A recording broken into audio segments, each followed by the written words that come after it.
Сардарбек өзі жақсылыққа жаны құмар, бар білген балаға үйретсем, адамдарға айтсам деп тұратын керемет мұғалім. Бір жылдары Сардарбек Маңғыстау облыстық мұғалім қызметкерлердің біліктілігін арттыру институтында тәрбие жұмысынан өз біліктілігін арттырған болатын. Сол кезеңде Сардарбектің бойынан менің анықтағаным, біздің оқытып жатқан манағы дарындылықтың 12 аспектісі бар дедік. Ал сол 12 аспектінің осындай аспектілерін мен Сардарбектің бойынан таныдым. Креативтілік дейді, ең бірінші тұрады. Абстрактілік ойлайтын адам, арманшыл адам, өзіне сыншыл, үйлесімді деген аспектілерді мен осы Сардарбектің бойынан байқадым.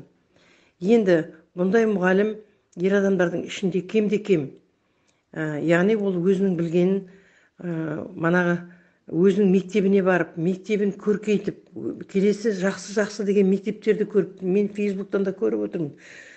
Керемет мұғалімдердің, керемет директорлардың мектептеріне барып осы көрген жақсы нәрсесін өзінің мектебіне әкеліп оны көрсеткісі келіп тұратын адам. Осындай қылықтары маған өте қатты ұнады. Яғни бұндай қылықтарымен ол баланың жүрегіне жол табатын адам.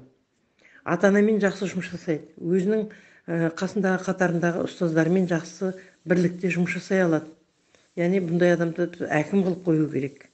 Бұл отбасында жақсы бала, отбасында жақсы әке, ағайын туыстарға өте жақсы басшы аға болатын керемет жан.